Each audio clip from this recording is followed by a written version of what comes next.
नमस्कार। मैं BBS यादव। नए साल की मुबारक सब लोगों को, मेरे जानने वालों को, मेरे चाहने वालों को, मेरे दोस्तों को और पूरे देश की जनता को मेरी तरफ से नए साल की बहुत बहुत मुबारकबाद। ये देश जो हमारा इतना महान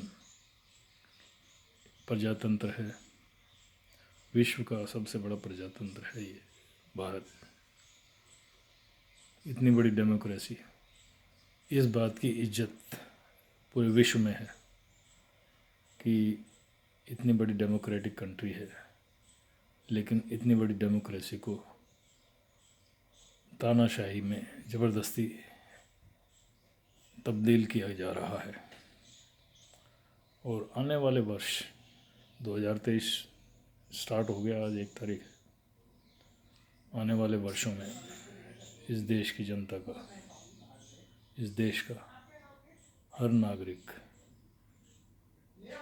राजा है, क्योंकि उसका शेयर राज में है। लेकिन कुछ लोग, पूंजीपति लोग और कुछ लोग जो पार्टियां चलाते हैं, वो सभी ये समझते हैं कि हम इस भारत की जनता पर अंकुश लगा कर राज कर सकते हैं। जबकि जितने भी संस्थान बनाए गए हैं, जितने भी पावर सेंटर बनाए गए हैं, देश की जनता की तरफ से, जनता के लिए, जनता के द्वारा है। लेकिन कुछ लोग चुनाव जीतने के बाद ये समझते हैं कि हमारे बाप का राज हो गया।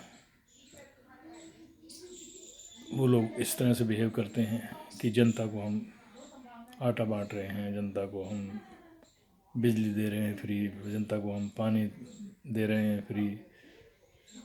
जबकि ये सब नागरिकों के लिए करने का उस हर राज करने वाला, जिसे कह सकते हो आप, बेसिकली वैसे तो वो पब्लिक सर्वेंट होता है, चाहे प्रधानमंत्री हो, चीफ मिनिस्टर हो, कोई मंत्री हो, पब्लिक सर्वेंट ये लोग होते हैं डेमोक्रेसी में।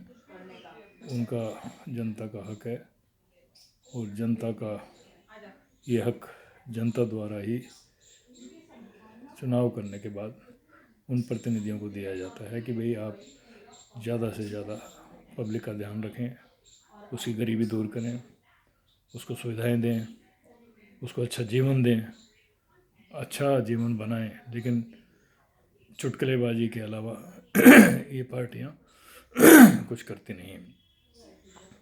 नेल्सन मंडेला जैसे लोग, सुभाष चंद्र बोस जैसे लोग और बहुत से ऐसे जो लोग हुए हैं हमारे देश में, जैसे लाल बहादुर शास्त्री रहे, प्रधानमंत्री थे, तो उनकी छवि एक ऐसे प्रधानमंत्री की थी जिन्होंने अपने को जनता का आदमी माना और जनता को ही बड़ा माना। और अब स्थिति ये हो गई है कि लोग चुनावी वादे करते हैं, जैसे कि वो अपने मम्मी के घर से सब चीज़ें ला के देंगे इन्हें और कर देंगे।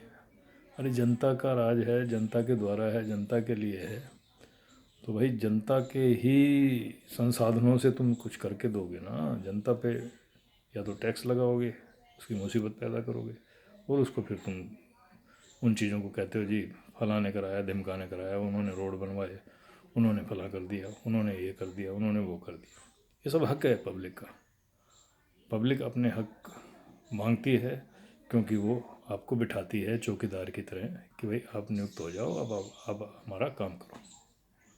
तो ये समझते हैं लोग, ये लोग समझते हैं कि राजा हैं ना। तो ये इस बात के लिए परमिशन लेते जनता से, ना ये कहते कि भाई हम ये चीज़ करने जा रहे हैं तो जनता से एक बार परमिशन ले लें, एक बार वोट करा लें इस बात के लिए।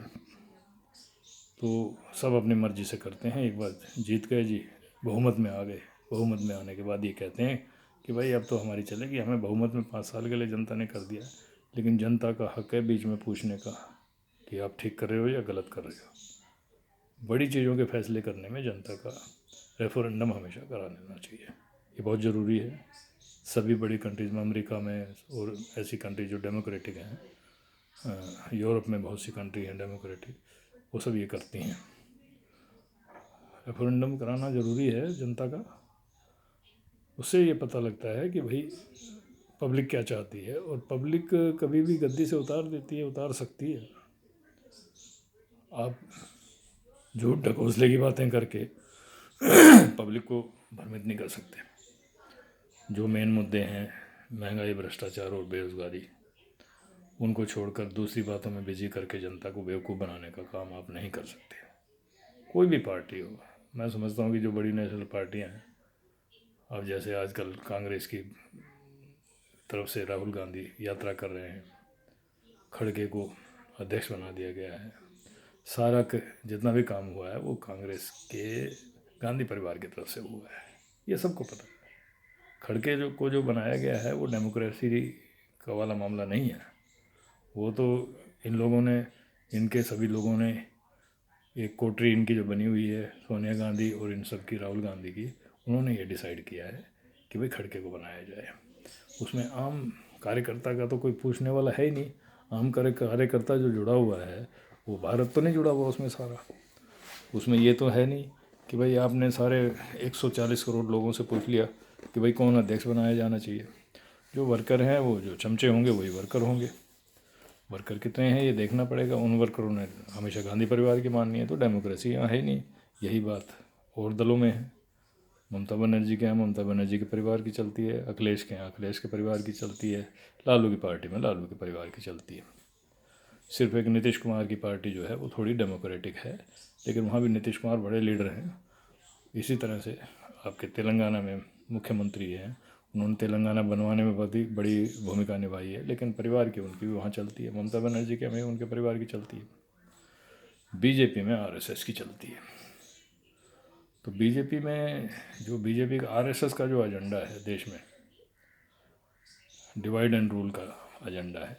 उनकी हिंदू का जो विषय है उनकी नज़र में सबसे बड़ा है, लेकिन हिंदू में बहुत सी कैटेगरी ऐसी हैं जिनमें दलित हैं, पिछड़े हैं, उनको फेवर करती नहीं आरएसएस। उनको तो शुरू से ये कहते हैं कि भाई इनकी रिजर्वेशन ख़त्म होनी चाहिए। उनके अध्यक्ष ने कई बार बोला, आरएसएस का जो अध्यक्ष है इस टाइम, भागवत, उसने कई बार कहा रिजर्वेशन नहीं होनी चाहिए।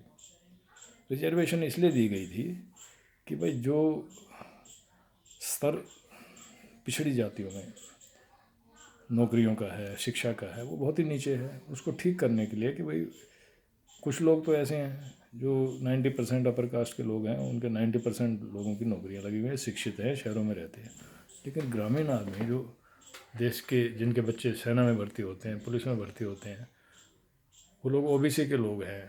उनमें ये सारे आपके कुशवाहा, कुर्मी, लोध, यादव, ये सब आते हैं। तो उनकी जो संख्या जो है नौकरी में, सरकारी नौकरियों में बिल्कुल कम है। जजेस नहीं है उनमें, तो सारे न्यायालय के फैसले भी अपर कास्ट के जो लोग हैं उन्हीं, वही हैं जज सारे, और वही फैसला करते हैं, वही अगेंस्ट काम करते हैं। ये जातिवाद का मामला कहाँ तक, देखिए ना, जो आदमी गरीब है, कमज़ोर है, उसको उठाना है ना, उठाने का काम तो करना नहीं है। ये तो ये करते हैं कि भाई किसकी ताकत ज़्यादा है वो अपना कब्जा कर लो, जैसे राजा के टाइम में, राजाओं के टाइम में हुआ करता था, वही स्थिति चल रही है। अब बीजेपी की स्थिति आप ले लो तो उसमें बनिया राज और पंडित राज है। आप ये देख लीजिए, सारे मंत्री जो मेन पोर्टफोलियो हैं, फाइनेंस से लेके, रक्षा मंत्री से लेके, होम मिनिस्टर से लेके, या तो बनिया है या पंडित है। रेल मंत्री लगा लो, फाइनेंस मिनिस्टर लगा लो, आपका वाणिज्य मंत्री लगा लो, कॉमर्स मिनिस्टर लगा लो, जो मेन पोर्टफोलियो है सभी इन्हीं के पास ही है। उसमें जो 52% या 60% ओबीसी के लोग हैं, उनका नगण्य हिसाब है। तो सत्ता में जितने आईएएस हैं, ज़्यादातर जितने आईपीएस हैं, उनमें अब इन्होंने एक चीज़ और लेटरल एंट्री शुरू कर दी, डायरेक्ट आईएएस को लेते हैं, उसमें रिजर्वेशन है ही नहीं। वो जो भागवत वाली बात है वही हो रही है। 150 आईएएस आईपीएस वगैरह लेते हैं ये, और सीधे लगा रहे हैं। अभी इन्होंने यूपी में क्या किया कि वो जो छोटे जो चुनाव हैं उनमें जो ओबीसी का कोटा था वो ख़त्म कर दिया, कोर्ट से करवा दिया। वो फिर कहते फिर रहे हैं कि जी हमने कुछ नहीं किया, कोर्ट ने किया, हम जा रहे हैं, ये जा रहे हैं, वो जा रहे हैं। तो ये सारी बातें देखने की हैं। कांग्रेस भी ऐसी पार्टी है। राजीव गांधी ने मंडल आयोग का विरोध किया था, और कांग्रेस जब भी चुनाव यूपी में लड़ने गई प्रियंका, तो उसने इस बात का बिल्कुल भी जिक्र नहीं किया कि मैं ओबीसी के लिए क्या सोचती हूँ और नीचे के रिजर्वेशन जो कैटेगरी के जो लोग हैं उनके लिए क्या सोचती हूँ, लड़की हूँ लड़ सकती हूँ, इसके अलावा कुछ नहीं। अरे लड़की हूँ लड़ सकती हूँ तो उन लड़कियों को भी तो देखो ना, जो ओबीसी और SC ST की लड़कियाँ हैं, उनके लिए आप क्या लड़ी? आपने तो अपनी कोटरी की जो औरतें थी उनको खड़ा कर दिया, तो उसका जमानतें जब्त हो गई सबकी। लोग आजकल धीरे धीरे सब समझदार हो रहे हैं। जो बच्चे आगे आ रहे हैं ओबीसी और SC ST वर्ग में, वो सारे के सारे इस बात को जानते हैं कि कौन क्या कर रहा है, लेकिन धीरे धीरे जगेंगे, क्योंकि अभी मंत्रबाजी में फंसे हुए हैं बेचारे। राम मंदिर का मामला है, कांवड़ उठाने का मामला है, ओबीसी और SC ST के लोग ही उठाते हैं। बनिया और पंडित मैंने कभी कांवड़ उठाते नहीं देखा। मैं उनके खिलाफ नहीं बोल रहा, लेकिन मैं जानता हूँ कि वो डायरेक्शन देते हैं और ये लड़ाई लड़ते हैं। ये बाबरी मस्जिद तोड़ देंगे, मंदिर राम मंदिर में सबसे पहले ये जाके लड़े भिड़ेंगे, और सबसे कम सत्ता में भागीदारी इनकी है। ये जागृति आगे आगे होनी है। खाली यात्रा करने से राहुल गांधी को प्रधानमंत्री बनने का मामला नहीं बनता। अभी उसने कहा कि भाई हम लोग जो है कांग्रेस सबसे बड़ी पार्टी है और उसी के पीछे सवार आएंगे। क्यों आएंगे भाई तेरे पीछे? क्या है तो कांग्रेस पार्टी कहाँ है? आपका 10%, 15%, 10% जो वोट है बीजेपी और आपके पास अपर कास्ट का, उस वोट में बंटवारा है आपका। ओबीसी और SC ST से क्या मतलब है आपका? आपने क्या किया है? आपकी पार्टी रिजर्वेशन का विरोध करती रही है। उस टाइम आपने लड़के जो है पूरा जलसा निकाल रहे थे, कांग्रेस के सारे लोग थे, मंडल आयोग का घोर विरोध किया। तो मैं आप सबके बारे में कहूँगा, आप समझ सकते हो कि मतलब सभी जगह बुरा हाल है।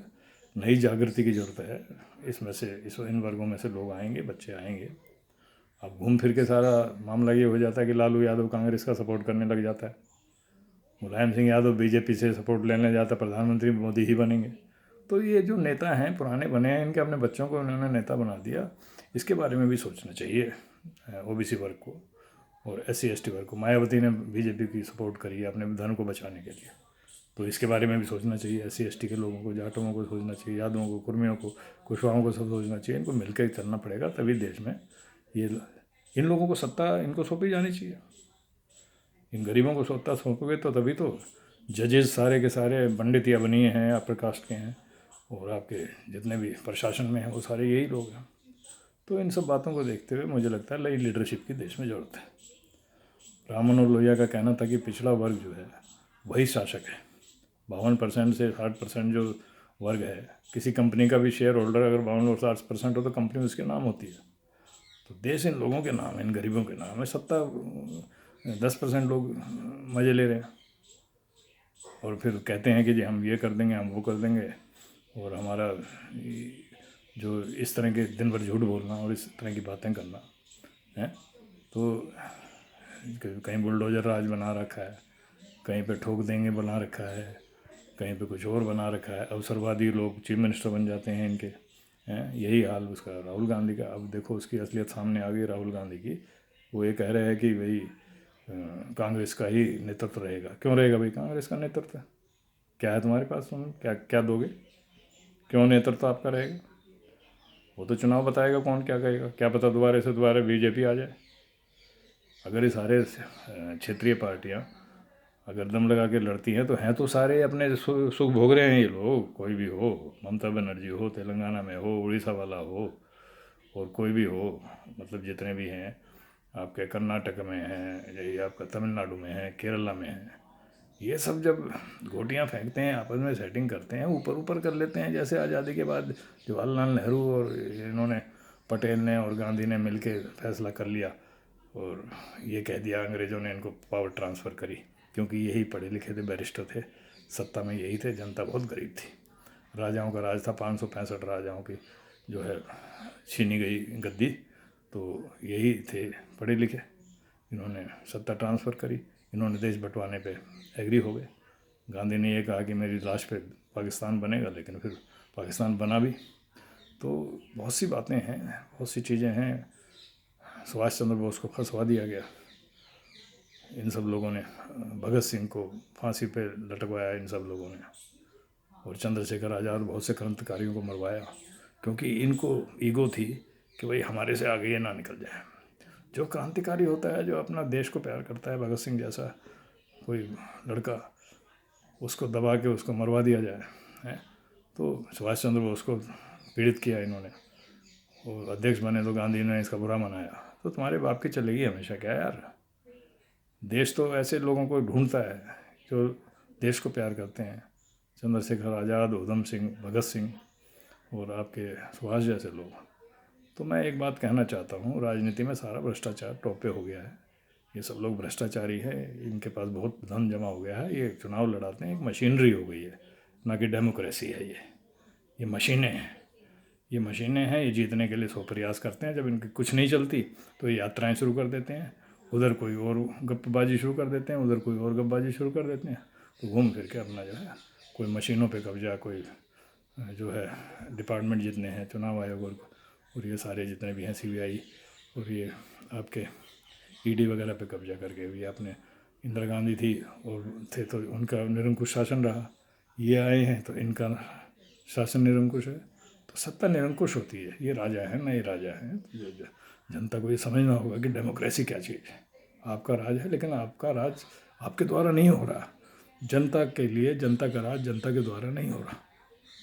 ये तो राज कर रहे हैं बनिए और ये सब पैसे वाले लोग।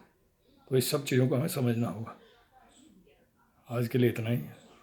जय हिंद, जय भारत।